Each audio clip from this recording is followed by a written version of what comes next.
एक लाइनमा हजुरले भन्दा नयराज पन्तलाई एक लाइन अथवा एक हरफमा भन्दा कसरी चिन्नुहुन्छ? उहाँले यो अभियान सुरु नगर्नु भएको भए, तदनुकूल भएको भए हामी नेपालका इतिहास संस्कृतिका सामग्रीका सम्पादन, व्याख्या, अनुवादमा पनि अरू विषयमा जस्तो पाश्चात्यहरूको भरमा परेका छौँ त्यही रूप रहन्थ्यो। विक्रम सम्वत 1844मा रणबहादुर शाह र हाम्रा नेपालका राजा रणबहादुर शाह र कुमाउँका राजा मोहनचन्द्रको बीचमा भएको सन्धिपत्रको सक्कल प्रति हाम्रै घरमा छ।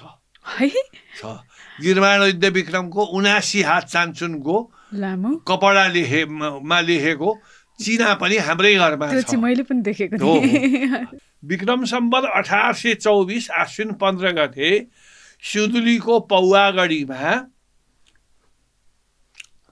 पौवागढीमा चाहिँ किनलकको सेनालाई हटाउन नसकेको भए नेपालको आधा हामी जुन किसिमको भए पनि स्वतन्त्र छौँ त्यो स्थिति हाम्रो हुन्थेन। इतिहास त भविष्यको लागि हो नि त।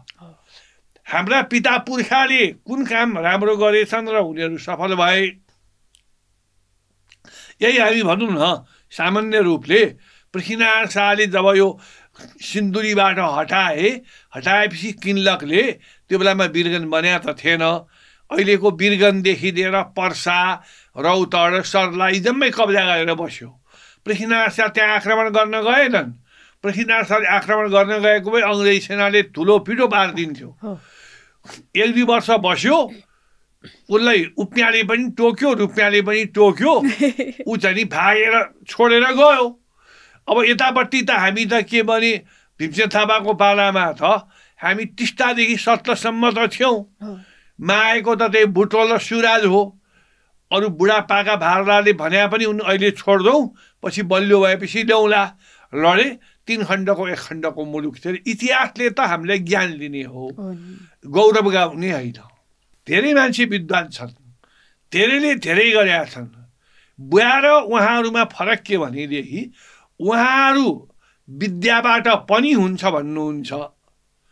मेरा आदरणीय पिताजी विद्याबाट मात्र हुन्छ। उहाँहरू विद्याबाट पनि अप्सनमा राख्नुहुन्छ। उहाँको विद्या बाहेक अरू कुनै पनि छैन निस्कन सक्ने। किनभने हाम्रा गरिबी अहिले त के भएको छ भनेदेखि हामी एकपल्ट हेरौँ, कुनै मानिस पनि आफ्नो विषयको विशेषज्ञ भएर व्याख्यान गर्न सक्दैन। अरूको विषयमा ऊ जस्तीको विशेषज्ञ कोही पनि छैन। इतिहास भनेको गौरव गरेर बस्ने विषय होइन कि ज्ञान लिने विषय हो।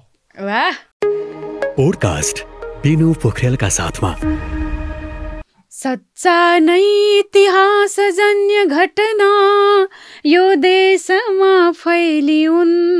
विद्यार्थीहरू पाठ्य पुस्तक पनि प्रामाणिकै नै पढुन् भन्ने आशयले कडा श्रम गरी यो साधना गर्दछु। धेरै काननिका कुरा कन सही बाँचिरहेको म छु। प्रियजन नमस्कार। नयराज पन्तका राष्ट्रियता, बौद्धिकता र बोधले परिपूर्ण यिनै हरफलाई साक्षी राखेर भन्दैछु, नयराज पन्तले इतिहास संशोधन गर्न अघि हाम्रो इतिहास उनीहरू नमस्कार गर्न पनि जान्दैनथे। हामीले सिकाएका हौँ जस्ता झुट्टा लेखनदेखि हरेक मितिसम्म भर पर्नुपर्ने गुरु महेशराज पन्तको भाषामा भन्दा निष्पष्ट अँध्यारो त्यो अवस्थालाई फेर्न सहयोग गर्नुभएको थियो। तथ्यमा भर पर्नु परेको भए सायद आज नेपाल नै रहने थिएन कि। तर त्यो लाइन भत्काउँदै नयराज पन्तले इतिहास संशोधन र पुनर्लेखन सुरु गर्नुभयो। अनि त्यो खोज गरी तयार गरिएका कुरा मासिक रूपमा अन्य पत्रिकाहरू मार्फत, बाहिर पुस्तिकाहरू मार्फत बाहिर सार्वजनिक गर्न सुरु गर्नुभयो।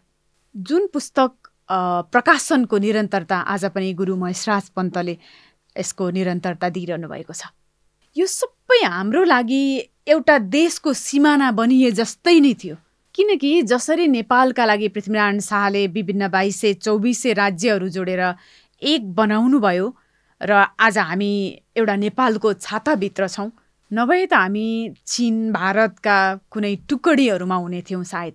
यस्तै नयराज पन्तले पनि इतिहास संशोधन गरेर बौद्धिकताको एउटा छाता दिनुभयो र जुन छाताभित्र छौँ आज हामी। अर्को कुरा, नयराज पन्त इतिहासकार मात्रै हुनुहुन्थेन, उहाँ ज्योतिर्विद र काव्यकार पनि हुनुहुन्थ्यो।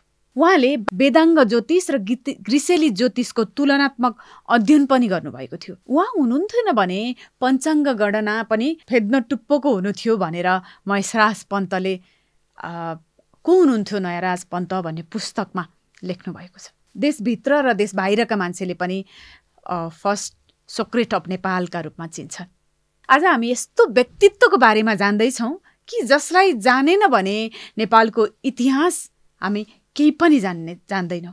त्यसो त महेशराज पन्त गुरुले लेख्नु भएको को थिए नयराज पन्त पुस्तक पढेको छु, तर पनि म उहाँका बारेमा त्यसरी नै सबै कुरा राख्न सक्दिनँ, किनकि केही भनियो भने केही न केही त उहाँका बारे छुटी नै हाल्छ। त्यसकारण नयराज पन्तलाई नजिकबाट भेट्नु भएको, अझ छोराबाटै जान्दा तथ्यहरू अझै धेरै आउला भनेर हामीले नयराज पन्तका छोरा, कान्छो सन्तान दिनेश राज पन्त गुरुलाई हामीले संवादमा आमन्त्रण गरेका छौँ। को हुन् त संवादमा हुनुहुने दिनेश राज पन्त? आफै पनि समाज अध्ययनमा खटिनु भएको एक व्यक्ति हुनुहुन्छ, इतिहासविद